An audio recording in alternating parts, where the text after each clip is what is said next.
time is your number one commodity, taking control of your time. If you can do that, understand how do you want to use it? Do I want to be lazy right now? Fine, but consciously make that decision. Yeah. Do I want to be present with my kids right now? Consciously. Or do I want to work or whatever it is? Be conscious, own your time. And then it's amazing the layers that will start coming out of that. This is the Home of Healthspan podcast, where we profile health and wellness role models, sharing their stories and the tools, practices, and routines they use to live a lively life. Greg Bennett, it is so good to see you. Oh, mate, thanks for having me on this show. It's such an honor and a privilege, so thank you. You know, the show is about helping and empowering people to have a lively day every day. And I think about you, not just your career as a professional triathlete, but what you're doing now with your podcast. And you just seem to really embody that life in so many different aspects with your family, with your kids, with how you go after everything. So this is a conversation I've really been looking forward to. So appreciate you making the time. Thanks, mate. I do want to preface, nobody is perfect, by the way. So like, as much as I can preach, and it's like, yeah. And even now I'm like, last night, my 4-year-old got me up at 11 p.m. And you'll hear later in the show, we can talk about sleep and things. But, I go to bed 7:30, 8 o'clock. So I'd had a couple of hours, and then I was just wired between 11 and 3. So I stayed up for 4 hours. I actually got some stuff done.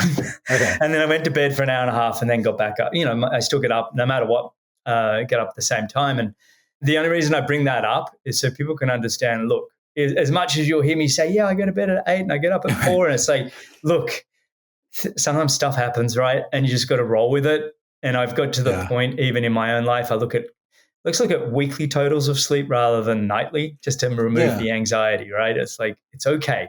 You'll be fine.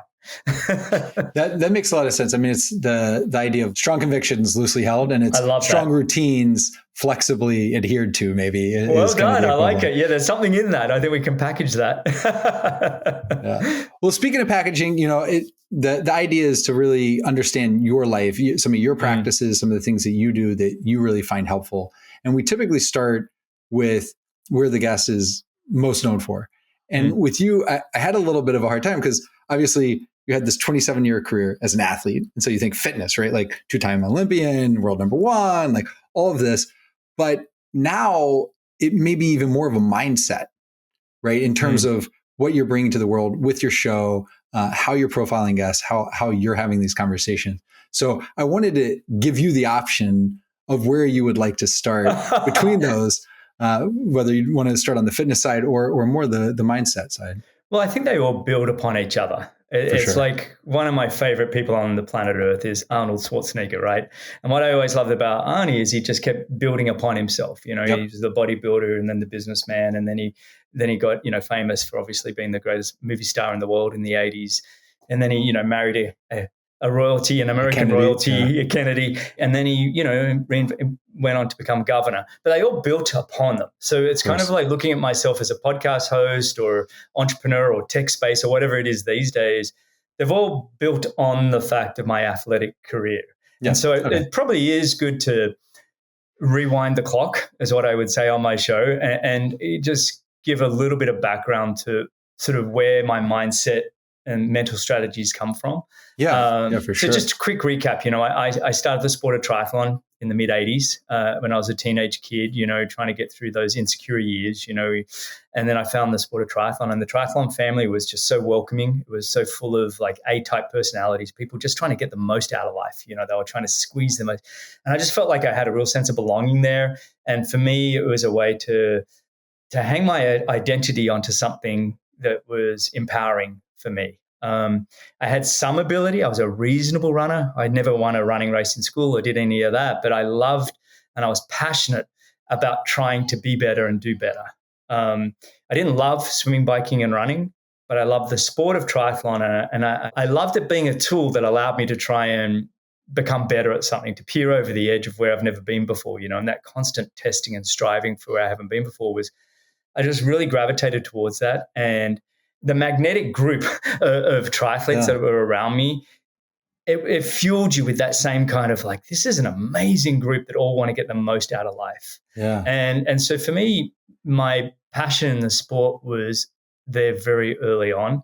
I want to be the best in the world. It wasn't, I never liked the saying. It actually always made me itch when people were like, oh, I just wanted to be the best I could be. I never loved that saying. I was like, for me, I was very clear on, I want to be the best in the world.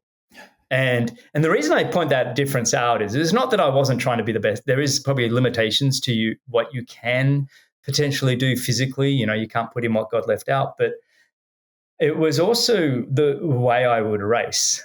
Because racing triathlon is not always about you having your best day. It's trying to make sure that the person you're up against doesn't have theirs. It's a game, so anybody in the world of triathlon, you play the game where you run the first mile or two off the bike as fast as you can.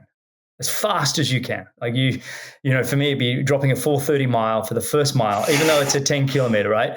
But it's not a smart way to race. That's not the best way to run a 10K. But what it does do is make the other person question, oh, Greg can't be beaten today. He's going, right? And look, don't get me wrong, other people did it to me as well. Right. But it was a constant game. So when I hear people say, I just want to be the best I can be, it's like, no, I won races where I was the second best Greg. I wasn't the best Greg. But I made sure that the guy I was up against certainly wasn't their best either. And they went back to their third or fourth best. And so that was what I always wanted from the sport.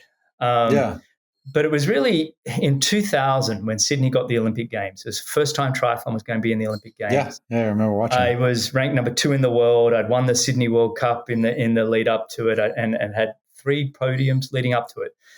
And anyway, long story short, was left off the Australian Olympic team. And I was so devastated. I was so bitter and doing the whole blame and complain game, and had lawsuits and everything else. And, now I can sit back and go, no, it was my fault.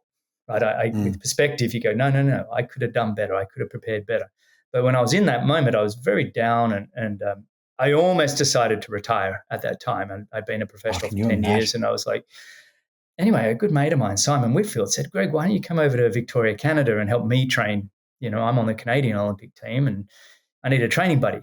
And he'd been in Australia a bit and we were good mates. And I said, all right, mate, I'll come with you. I'll come over to Canada. And we started training together. And his performances just started really going, through the chart. And, he wasn't ranked probably top 50 in the world at the time. And I'd been number, 2, 3, 4 for the sort of 3 or 4 years leading into the Olympics. And all credit to Simon, he did some really great recruiting by bringing me over, and he knew what the standard was. Yeah. And again, I don't want to go on with this story too long, but basically they saw what I was doing with Simon, how well we were working together, and they thought, well, why don't we bring a woman in for our Canadian athletes? And they brought in a girl by the name of Laura Reback at the time. Now my wife, we've been together 24 years. Yeah. We have 2 kids together, and she's just the most ultimate gift to my life that the universe could have ever given me. She's just a sensational human being. And then my best mate, Simon, went and won the Olympic gold medal. And so it was kind of like this, you realize that sometimes when you're down and out in life, things are tough, brutal, you want to give up. It's often where the flourishing comes from, where the exciting things can actually come from. And for me, when I got the goal, and then my best mate, and this is before 9/11, he got off the podium at the Sydney Olympics and ran over to the stands and put the Olympic gold medal over my neck and said, Greg, this is yours. And it still gives me goosebumps to even talk about it, right? It's it's really cool moment. But, and then from that moment on, I remember Laura and I sort of sitting back, and we said, look, we need to take more control of the controllables. I'd been putting my life in coaches' hands and federations' hands and everything else. I was like, no, we can do better. And so over a period of time, Laura and I built ourselves. And so by 2002 and 3, I was world number 1, held that for a couple of years. I did qualify for Athens Olympics, was 4th. But still, even after that 4th at Athens Olympics, Laura and I sat back and said, no, we can do better. We can be better. We can do more. Like, what can we do? And this is when we really started leaning into sleep and mental strategies and recovery and nutrition, and everything else came from that. So we became known in Boulder, Colorado as you don't call the Bennetts after 8. We became hyper disciplined, and both of our careers really took off even more so from that kind of 04-05 period once we really started laying into it more. I want to be conscious a little bit here, because I can imagine some listeners like, okay, that's well and good for someone who this is their job, right? Mm-hmm. They're the best in the world. Yeah. I'm just someone trying to get through my life as best I can, right? I have 7 kids, I have 3 kids, I have 1 kid, whatever it is. Yeah. And I have a job and I have to do this. But I do think there is something here because right, you made that transition from professional athlete to a civilian like the rest of us. And just like a lot of what we got with the internet or a lot of the advancements that we have in our day-to-day lives came from NASA and bleeding edge science. Right. I think that it's very similar. Some of the lessons, whether it's mindset, it's the importance of sleep, it's how we actually need to think about fueling our body and nutrition that you can take from the best of the best in high performance sporting world and say, okay, well then what are the applications to us mere mortals? Yeah. And so I think that's an incredible way to set the table to then maybe dive into today, right? You couldn't call the Bennett's after 8, but let's talk about today, because today it's a similar situation because you have young kids and you've adapted your life to that. So let's talk about sleep.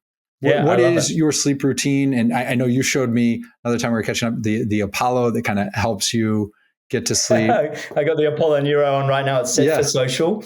Okay. Yeah, right now, look, and to your point, parenting, work, and everything else, I refer to being a professional athlete as you could live life without kids. You could live life at a 10 or a 0, 10 out of 10 or 0. You are all in, or you could be fully recovered.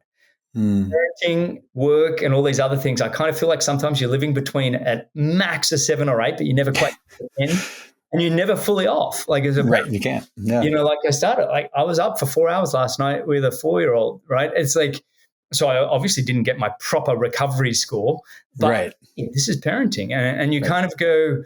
So you live between a smaller vibration of sort of 3 and 7 or 3 and 8, you know, and you're doing what you can to expand that open more, to allow you to try and get to 10 and try and get to 0.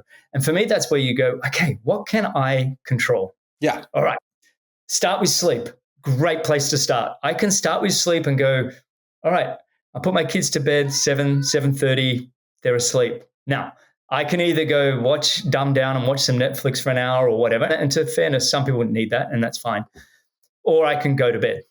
And both my wife and I love to go to sleep when the kids do, mainly because then I can wake up at that 3:30, 4 o'clock, and those early morning hours for me, again, I'm not preaching that everybody has to follow this routine, but for me, I am so productive. You know, I start with my morning. I go outside, I ground myself, I hug a tree and practice my gratitude, and I do some little visualizing, and that's a massive slap of perspective to start the day. And I always finish that with, you know, today could be your last. How do you want to live it? And that is not just, it could be my last, but it could be somebody's that's close to me's last. You know, we've all had sudden shocks of people dying around us, and I often look at death as it's more of a fuel to live. Right. It's not to say I'm not sad when I lose somebody close, but I also put an expectation on myself that now I really got to live. To me, death is the ultimate motivator. It's the ultimate energy to go. Yeah. And so I start every morning as I walk back into the house. All right, today could be my last. It could be my last with someone close to me. How do I want to live it? And that's a massive slap of perspective to just go, right. Yeah. And that doesn't mean be a fool. You know, it still means you're a father. You got to provide and protect, and there's responsibilities and all of these kinds of things. But it does make you go, okay, when I'm around certain people, be present. Yeah, consciously be present. So yes, to answer your question, sleep for us is a non-negotiable. I like how you phrased it too, because you know a lot of people think sleep's the end of the day. Yeah. But if you say no, let's actually start with sleep. Sleep is the start of our day because it kicks off everything, and so. You know, you have certain routines as you start your day that will kind of lead in. Are there any things that you've tried that have worked or have not worked to help with sleep? Like you showed the Apollo Neuro, but are there other things that like, hey, we changed this mattress or we did that you found really, really helpful? We've done all of them. So we, you know, it's all about being dark, quiet, and cool. Right. Yep. So making, and we've got these beautiful soft bamboo sheets that Laura's gone and found, which are so cooling. Like they're really nice. We've certainly splurged on a mattress. I don't mind tell the price because everybody fall off their chairs, but it's definitely a nice mattress. What kind is it? Can you say? It's Prana, I think. Okay. Yeah, it is.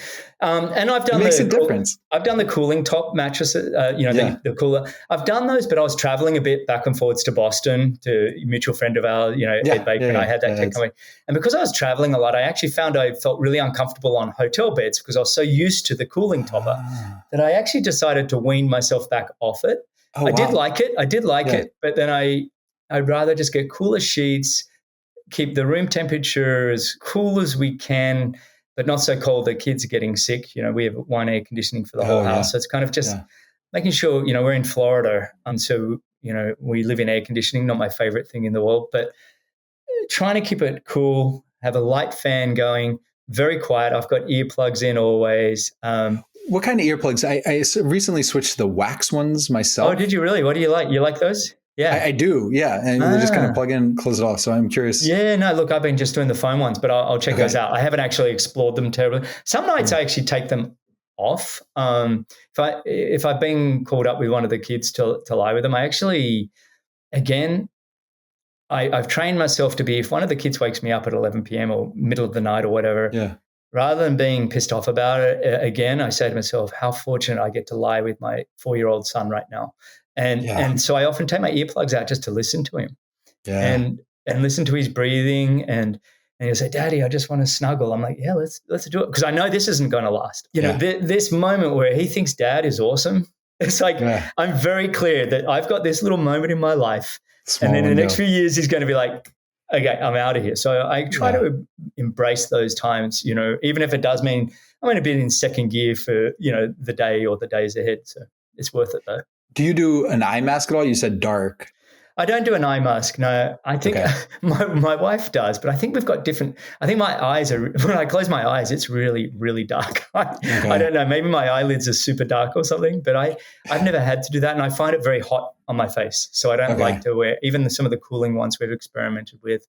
We've spent some money on pillows and beds and non-toxic. We have no electronics in the room. We rewired our whole house. So there's no, everything we have no Wi-Fi in the house. We're only hardwired for everything. We redid all our electrical cables, so they're all insulated. So yeah, look, we control the controllables. We do what we can. We keep all electronics out of the room. And I think if I was to design a new house, I would put all that stuff front and center. I think the science is still coming out on what these effects are doing, having Wi-Fi pumping through and, the electromagnetic fields and all of that. And I'm not freakish about it. If I have to go to hotels or stay at somebody's, of course it's not a problem, but in my own home, I try and make my home as neutral as I can. Yeah. I think that's amazing. I'm curious if we could talk a little bit about when you're a professional athlete, you're probably thinking about every single calorie, what kind it is, what's coming in, depending on where you are in your training. But now, right, you have kids, you have to be able to feed them, you're cooking however many meals. How do you think about that? And I particularly think as it ties to sleep, because I was recently listening to Brian Johnson, who finishes his last meal at 11 a.m. every day because he says that makes such a difference to his sleep. And everybody he talks to, as early as they go, their sleep gets better and better. Wow. And that was the first I had ever heard that. I do notice that I sleep incredibly well when I fast. But again, with kids, I'm not going to eat my last meal at 11. There's a whole social aspect that I want in there. So I'm curious how you think. And that's really important. And I think you just nailed a point. Look, we can do a lot of these sort of things. But number one, right after sleep and things, for me, is socialization and the ability to enjoy what we do. I want to enjoy my sleep. I want to enjoy my meals. And sometimes I feel like we've brought in so much data, so much science that we're actually taking some of the joy out of things. Like a meal with friends or a meal with family. And this is why with us, mealtime is really important. We might share the kids' homework or schoolwork, not really homework, schoolwork, and we really interact with each other. There's no games at the table. And it's very important for us. Now, we eat at 4:30, so it's still pretty early, but we're going to bed at 7:30. But again, I'm not struggling with sleep, so I haven't, when I go to sleep, I'm pretty spent. And I go to bed at 8 o'clock, I'm out. I'm out. Yeah. And I'll toss and turn a couple of times during the night, but then I wake up and I'm ready to go. But for me, I don't want to ever overthink nutrition, sleep, physical activity to the point that the joy is taken out of it. For me, doing the sport of triathlon, and the coaches would work with me, the number one thing you needed to do for me to perform well is make sure I'm having fun. Yeah. I'm just a kid that wants to play. And that to me was always a priority. I like to play. If we're going to do science, fine, but make the science fun, So that was always important for me. But in terms of fasting, I tend to not eat much until midday. So I'm more the other way around. I'll have a coffee in the morning, maybe a mushroom tea or something like that, depending on everything. And then sometimes if I feel like, oh no, I need a gluten-free cookie that's in the fridge, just something to take the edge, I'll take that.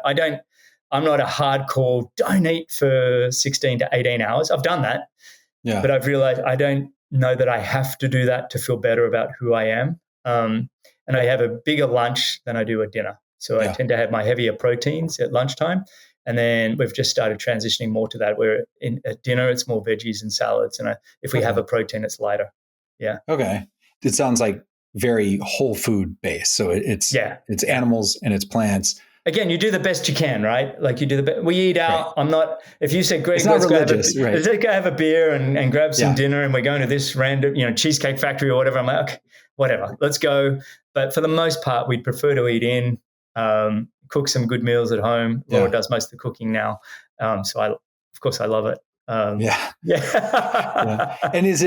it sounds like there's a lot of flexibility. Do you have any kind of baseline that you like to get in? Like for a lot of people, they're vitamin D deficient. You live in Florida, you might not have that issue, right? So are there certain things that you say, hey, we eat like this, but to make sure I'm topped up, here are some other things that I kind of supplement with, whether it's protein or anything else? I feel like I've gone on ebbs and flows with a lot of this, to be honest. Laura and I are looking at our supplement cabinet right now, and I'm about to start a whole, all the teachers, the herbal, team. We're about to go. She's working with a herbalist that she's found. So we've been biohacking and trying things for 25 years together. And we've done every blood test, DNA test, everything you could ever imagine to know where we're at. Now that I'm a dad, I actually take this stuff more seriously than I even did when I was an athlete. And the reason I say that is I'm an old dad. I'm 52 and I got a 4 and a 6-year-old.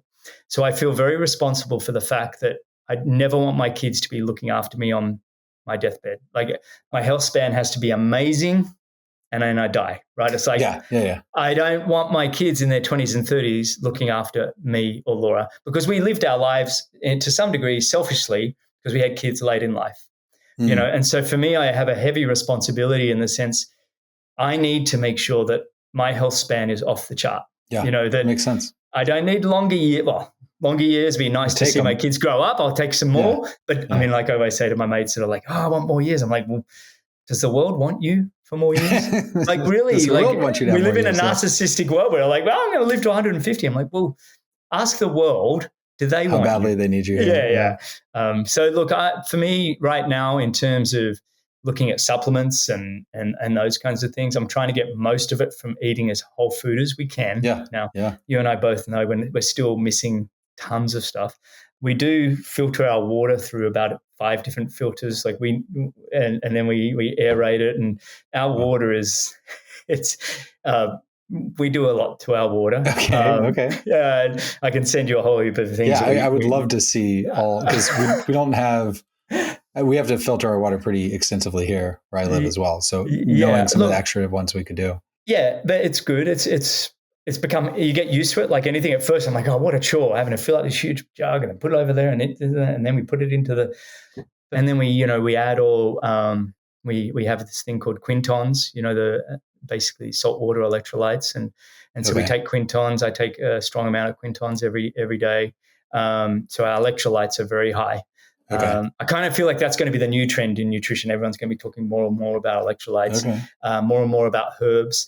I'm somebody that loves to look at ancestral health to understand.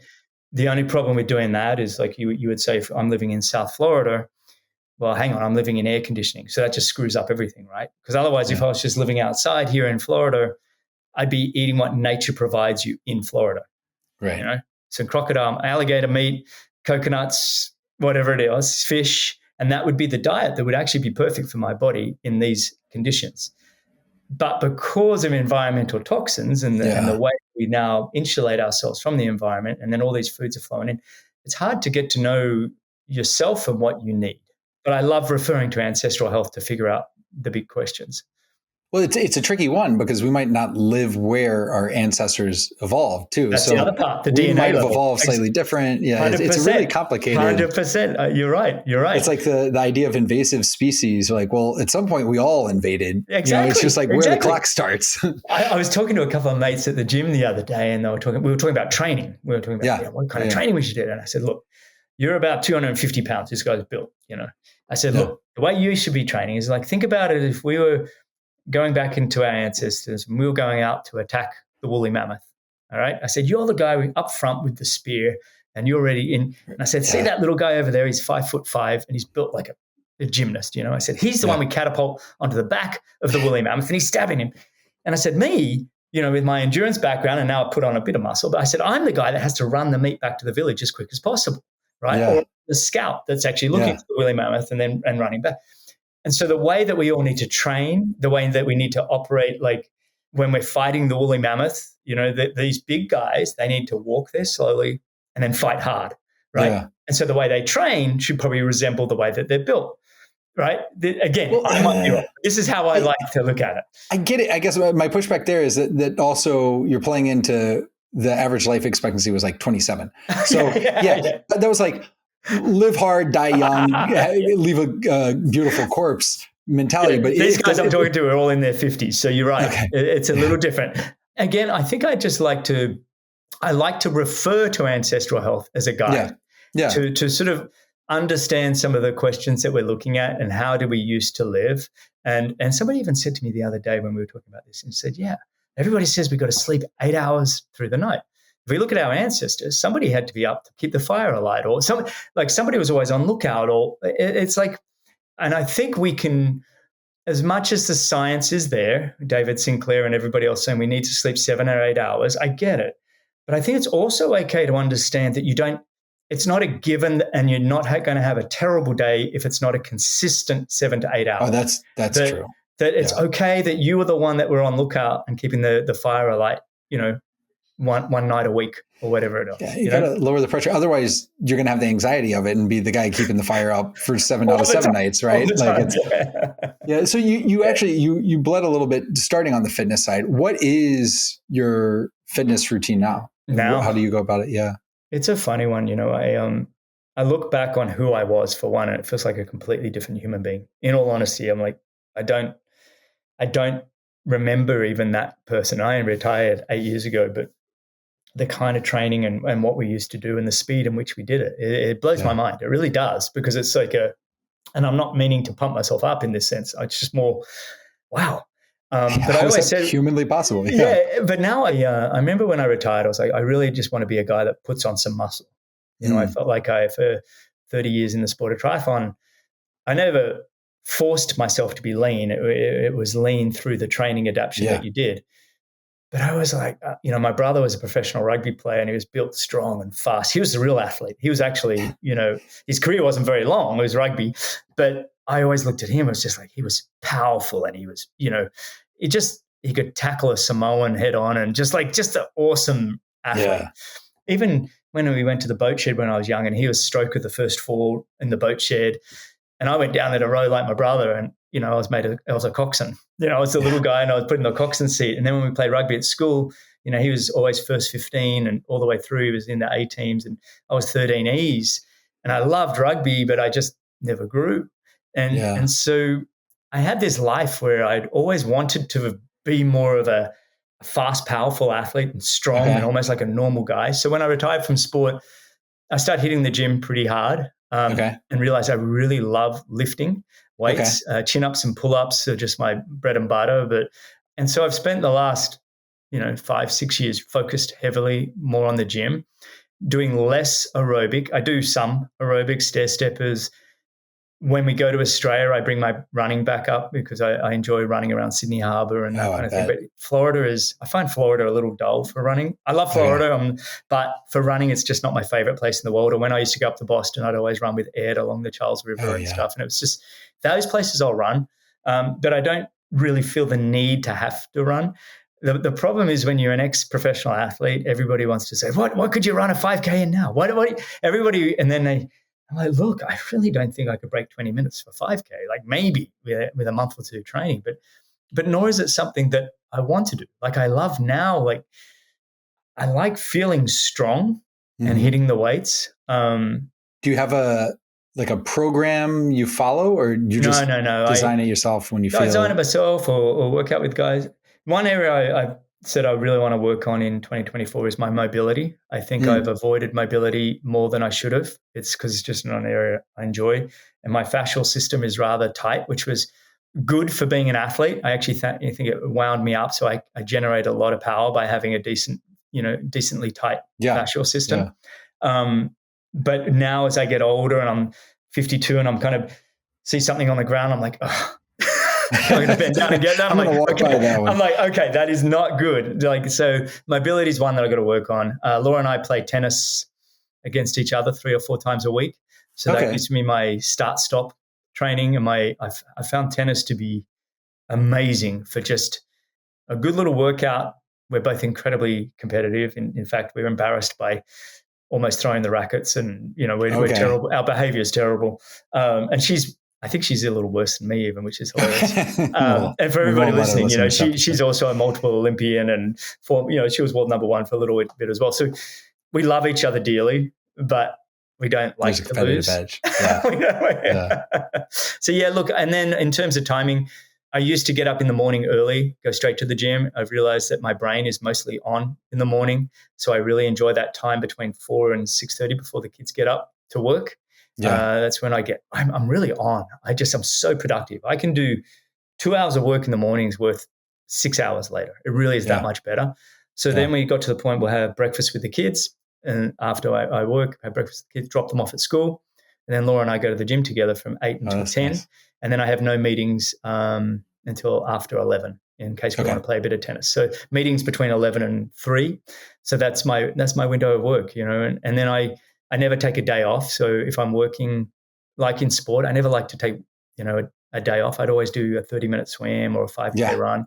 Yeah. And it's a bit like work. I like to just do 30 minutes on a Saturday or a Sunday morning. It's not, it's not work. It's just staying in touch, keeping the brain, keeping the cognitive function. Somebody was telling me this the other day when they said, my wife wants to go to Europe and, she gets upset when we go on trips because I do a little bit of work along the way. And I said, but you're probably a better man for doing a tiny bit. Like, don't get me wrong. I think some guys get too caught up. But if you can be disciplined and say, look, for 30 minutes before the kids get up, before I quickly go through my Slack messages and emails, get back to people real quick, let them know you're on holiday, but at least just stay. I like it. I like to just stay there. I would never force a team member to do it that way, but for me, that's just how I like it. So personal thing. Yeah. I mean, it's I remember reading about Stephen King say, well, what's your writing routine? So, well, if I'm writing, I'm writing. It doesn't matter if it's Christmas Day, if it's whatever. If I'm not writing, I'm not writing. I'm not writing. So I'm either on or off. I'm on or off. Yeah. I get it. You see that productivity. Yeah. And I've realized over time, whatever I say in terms of when to sleep or when I'm productive or what works for me, it really is, look, I've just figured out what works for me. And in this season of life as well. In this season of life. It's a good point. And I remember a good friend of ours from Any Question, our chief operator, and he was a creative guy. He was a hustler, great energy. And but he'd work often till midnight or whatever. Or even later. And then I'd be getting up at 3:30. And it was like almost we'd just swap over. 24/7 working. And I was never going to tell him to swap his clock to work the same as me. It didn't. He was a single guy. He was on his own. And that's how it worked. Go ahead. If that's what works for you at where you are in your life. But for me, I love the going to bed at 8, up at 4, own the morning, go out first thing in the morning and just walk barefoot on the grass. Yeah. And, look at the stars. And, I always start my gratefulness with, just look at this, having the fresh air. And, I've raced enough in Beijing and places like that in the world where fresh air is not a given. Yeah, you don't take it for granted. Yeah. So on the fitness side, so it sounds like it's mostly go to the gym. You can kind of run outside if it's a good environment for it. Are there any particular pieces of equipment or attire that you're like, I love these. These shoes are fantastic, or I'd use my fitness tracker as this that I do. Yeah, no, I've actually stepped away from a lot. I used to live obviously with my Garmin and how far I've run each week and have that all documented. And And I think because I lived a life of such intentional behavior around fitness, I don't even run with a watch most of the time. I'll actually, I'll just run around we live in a little community here, and it's probably a 1 kilometer loop or just over a half-mile loop. And I'll just run, and then when I get tired, I stop. And I've actually become better at listening to my body. It's like as an athlete, you're like, no, I've got to run, 10 miles or whatever. And even if you're breaking down, you tend to have this, like, I'm going to keep pushing. And this is where I would say, look, for some people, they work very well with a lot of data. They're the engineering type that love to have that data feedback. I'm more on the creative spectrum, emotional, passionate. And often I find data it can work as a negative for me. And so I've learned to balance it out, a little bit of data every now and then, but I never want to take away the joy of what I'm trying to do.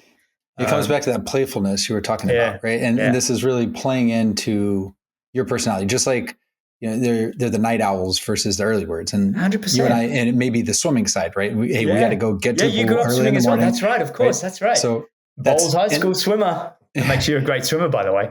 But it takes you, it took me a long time to realize, because I would be similar on that early morning workout, because then I could get before going to the office.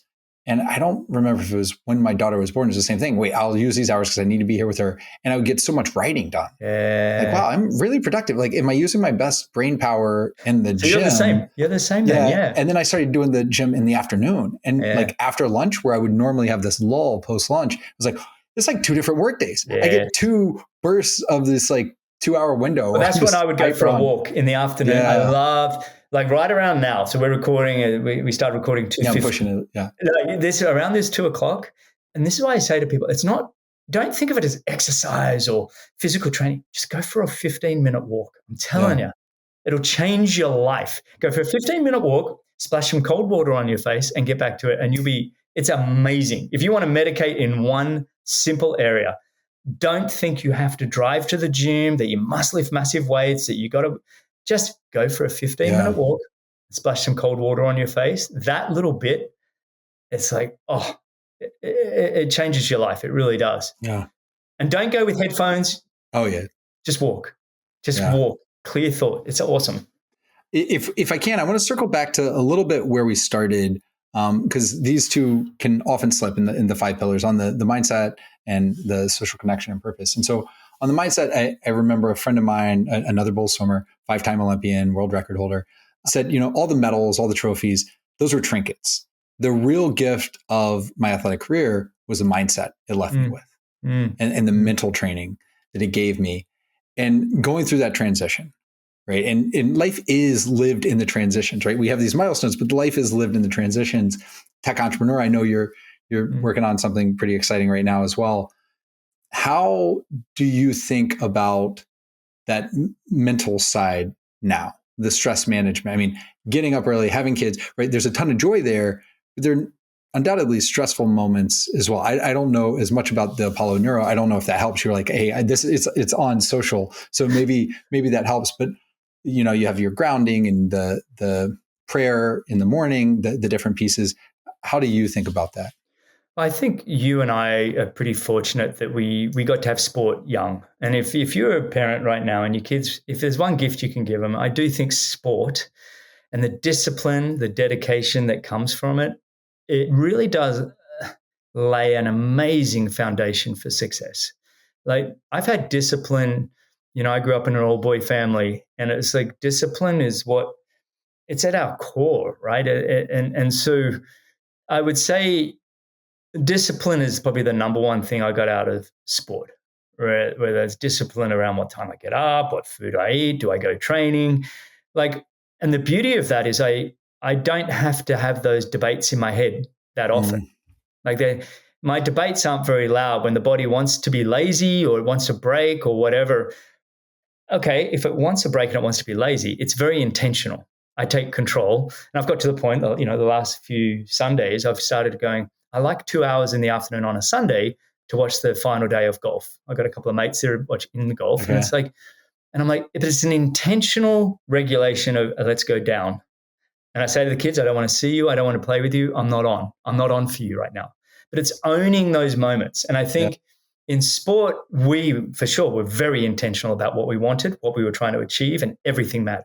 Everything we did mattered. The team we built, how we traveled, how we trained, everything mattered, right? And I think taking that and going into parenting, into the workplace, I've still got a lot of learning in the traditional civilian workplace type environment, and working with people that don't have the same kind of way of doing things. Yeah.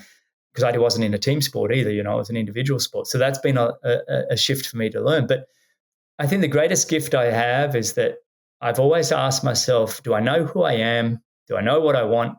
And am I in control of my own life? Right? They're questions you've got to ask yourself constantly. Do I know who I am? Who am I today? And after this conversation, you and I are going to be different men again, right? We're constantly evolving. We're constantly changing. Do I know what I want? Even that is often changing and things. And then, am I in control of my own life is the big question to ask yourself. And one thing I've gotten really used to doing recently is just saying it's my fault. It's my fault. It's so freeing to, one, it stops the whole blaming, complaining. Like as a man, I'm like, okay, I refuse to be that man that blames and complains. If I get sick, own it. My fault. I got sick. My wife doesn't need to hear me complaining. I'd rather just front up and go, right, it's man flu, which is way worse than what she ever gets. I know that. But nobody wants to hear me complain, right? She's got enough on her plate. She's raising a 4 and a 6-year-old. She's a stay-at-home mum. That's a tough gig. She doesn't need a third child. And so I think some of those kind of elements that came from sport and going, look, I'm going to front up and I'm going to try and take on 50 of the greatest male athletes in the world.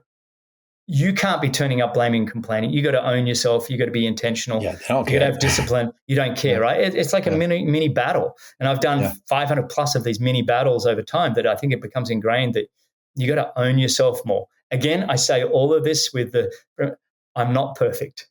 I have to, but I catch myself going, hey, you're complaining, you're blaming, or bring it back. I am curious on the mindset side, because, you were talking about with racing, being the best in the race could be different than being your best self. And it may take an approach that causes you not to be the best time to actually win and how you compete. And it's a very zero-sum mindset, right? Like I cannot be the top of the podium if the three of you are also on the podium, right? Like it requires this zero-sum mindset. And now as you move into another phase of life where parenting, relationship, much less building companies and bringing value to society, it's a more a mindset of abundance. It is. And how do you transition that? How do you cultivate that, having spent nearly 3 decades in this very zero-sum competitive world? It's a really good question. I think the one area I always start with, again, and like I started this recording, is like, for one, there's no such thing as perfection. We can just work on progress, right? And the process is important. And even in sport, if I think back at my career, yes, there were a few outstanding wins that really stand out. The outcome, things were great. But really, the big highlights were often just the process. And so if there's one advice when it comes to parenting or work is love the process. Be present for the process. Your kids aren't going to be perfect, and nor were you when you were a kid. I know. And I don't want to put that expectation. And this is, what's funny is my mom and dad used to say to me and the 3 boys, well, me and my 2 brothers, it's like, we just want to get you boys to average. And I never understood it. As a high-performing athlete, I'm like, oh, that's a terrible thing to say. And now I'm a parent. I get what they were saying. Let's remove this enormous amount of expectation, especially these days, that we're putting on kids to go to the right schools, to do the right career, to be the right person, to be the right athlete. And I feel like all we're doing is resume building for our kids to get them to the right universities. And now we're seeing depression and anxiety go through the roof. And I get it more now than ever. And I'm all about free play for my kids. There's a great book. Have you read The Coddling of the American Mind? No, I'll have to check that out. Get your readers to listen to that. The Coddling of the American Mind, how good intentions led to bad ideas or whatever. It's probably my number 1 book I recommend to parents. And because really what it is about, it's everything I'm saying to you now. It's, look, let the kids be kids. Let them do free play. Because I'm telling you right now, as somebody that went through school, doing okay, I was never the best, I never won a running race, but it was my passion. It was my passion and my desire to do something that was far more, and the joy I took from what I was doing. And I never made Australian junior teams for a triathlon. I made my first world championship team when I was 22. I was 25 by the time I won my first World Cup. I was 30 by the time I was world number one. And I was 35 by the time I was winning the world's biggest prize money events. It took me time, but I loved it. I loved it. And if you didn't, you wouldn't have stuck with it. Right? Like you wouldn't have gotten to feel those highs. No, and I think we put so much on our kids to get them in the travel teams and all, and they're going to hate the sport by 13, 14 because you've put so much on them. And so for me, and even in the workplace, a bit the same. It's much the same. I want my colleagues to enjoy what they're doing like they're a kid. Like if you and I work together, I want us to have some laughs. I want us to play aside. And play and enjoy the process. And I love that quote, progress over perfection. We try and improve and that's it. I love that. But before we wrap, I did want to touch back on the social connection side, because you mentioned, triathlon, it's a solo sport, but it was no doubt much more rewarding when you're training with your wife. It's one of the most gratifying moments of your career was training with your mate that ended up winning the gold medal and having that. And you talked about the community that really made it. Look, I didn't love to run, swim, or bike, but I really loved the people I was around when I was running, swimming, and biking. And it can be really hard, even somebody who doesn't have as long of a career as you, to leave that team environment, right? You don't have that locker room anymore. If you played a sport, you don't have that, hey, every weekend I'm going to be at this race. And now you have a family, and so there's social connection there. But it can be a huge burden to put on one person. Your spouse is going to be everything after you've had this whole community. How do you think now about cultivating that social connection? You talked about watching the golf with some of your mates now on Sundays. You're hitting two of my favorite topics in the world. One, we've talked about transitions, and we didn't go too much into that, but how, whether it's military, transition to civilian life or professional athletes or becoming a dad for the first, whatever it is. Like there's big transitions, and transitions student to professional. I'm telling you, transitions is really, man, we could talk for hours just on that. Yeah. But in terms of the other topic I love is socialization and the fact that we need to be around each other. I'm coming from a man, so I tend to lean on what I'm potentially missing and what I see other men missing. Yeah. And I do think men have stepped away more than they should have in terms of embracing each other and socializing with each other. And when you look at the suicide rates, what is it? It's like 80% of suicides are men. And of those suicides, 70% of that 80% are white men between the ages of 30 and 45 or whatever. It's like I'm getting that, but it's directionally correct. That's crazy, right? These are men that have lost perspective, the gratitude, the being around their mates, and there's something that we're missing in a society that, one, we're not even talking about that. Like we don't talk about that because that's not a group that we talk about. And so that one always makes me a bit upset. But I kind of like, for me on a personal level, what I try to do is two things.